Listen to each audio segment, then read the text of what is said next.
मैं doctor Kusum Sharma, associate professor in home science, Baba Gangadas राजकीय कन्या महाविद्यालय से।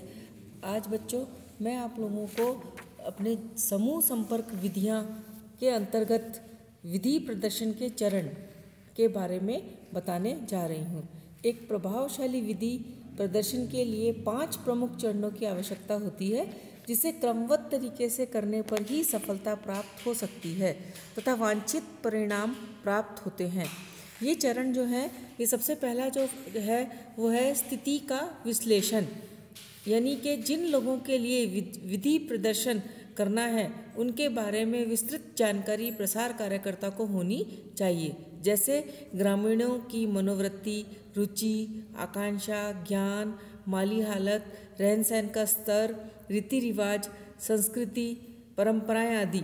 ग्रामीणों के संबंध में सर्वेक्षण द्वारा विस्तृत जानकारी प्राप्त करने के बाद ही विधि प्रदर्शन तैयार करना चाहिए। इसके अलावा विधि प्रदर्शन में काम आने वाले उपकरणों, यंत्रों, सामग्रियों की भी उपलब्धता को ध्यान में रखना चाहिए। कौन कौन से लोग विधि प्रदर्शन से सहयोग देंगे, इसकी जानकारी भी उनके पास होनी चाहिए। सेकंड इसका चरण है वो है उद्देश्यों का निर्धारण।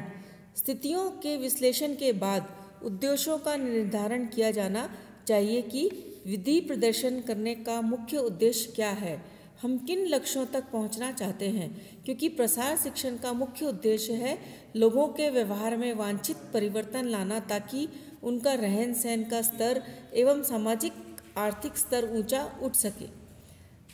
विधि प्रदर्शन की योजना की रूपरेखा तैयार करना। प्रदर्शन की योजना की रूपरेखा के अंतर्गत 3 चरण आते हैं। पूर्व प्रदर्शन चरण, सेकंड है क्रियान्वयन चरण और तीसरा है प्रदर्शन के बाद की क्रियाएं। सबसे पहले अपन पूर्व प्रदर्शन चरण के बारे में जिक्र करते हैं।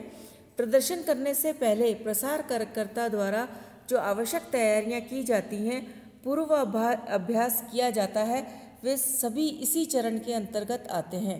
प्रदर्शन करने में कितना समय लगेगा, कौन कौन से लोग सहायता देंगे, किन गांवों में किसके खेत पर प्रदर्शन आयोजित किया जाएगा आदि अनेक बातों की जानकारी जुटाई जाती है तथा समस्या का समाधान पहले ही कर लिया जाता है, जिससे कि जब हम शुरू करें तो उस समय हमारे सामने कोई समस्याएं न उत्पन्न हो। सेकंड है क्रियान्वयन चरण।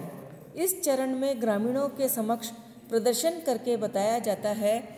पहले उन्हें विधि प्रदर्शन के बारे में विस्तृत जानकारी दी जाती है, फिर इसके संबंधित उपकरणों आदि की जानकारी दी जाती है। इसके बाद उन्हीं की भाषा में विधि प्रदर्शन को करके बताया जाता है, ताकि लोग उसे देखकर सीख सकें। साथ ही लोगों की उत्सुकता को बढ़ाने के लिए बीच बीच में प्रश्न भी पूछे जाते हैं। तत्पश्चात लोगों से करके दिखाने के लिए भी आग्रह किया जाता है। जो लोग करके देखना चाहते हैं उन्हें करने के लिए अवसर दिया जाता है तथा उनकी समस्याओं को दूर किया जाता है।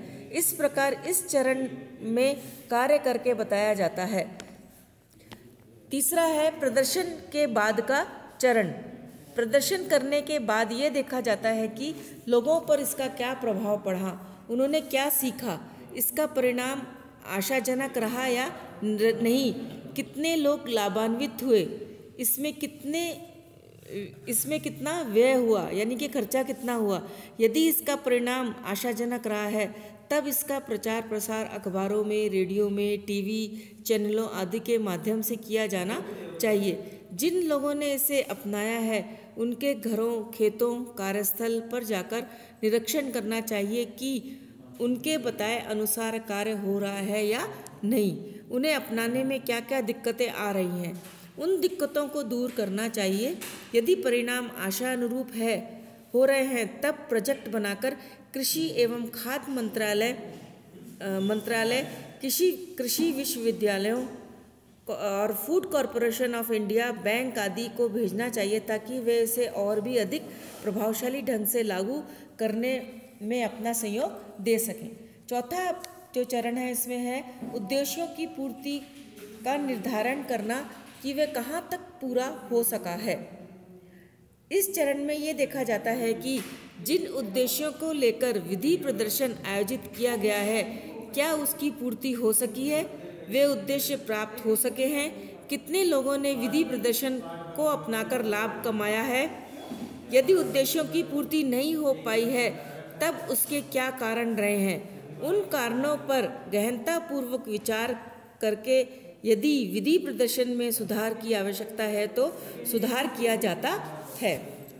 अब पांचवा लास्ट जो इसका चरण है वो है विधि प्रदर्शन के मूल्यांकन का पूर्व निर्धारण।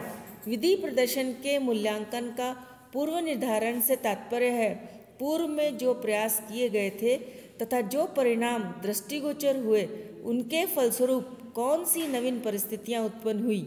यदि परिस्थितियां ऐसी उत्पन्न हुई हैं कि जिनके कारण लोगों ने विधि प्रदर्शन को पूरी तरह से ही नकार दिया है अथवा लोगों ने उदासीनता दिखाई है, तो फिर से उसमें आवश्यक सुधार करके फिर से प्रारंभ किए जाने की आवश्यकता है।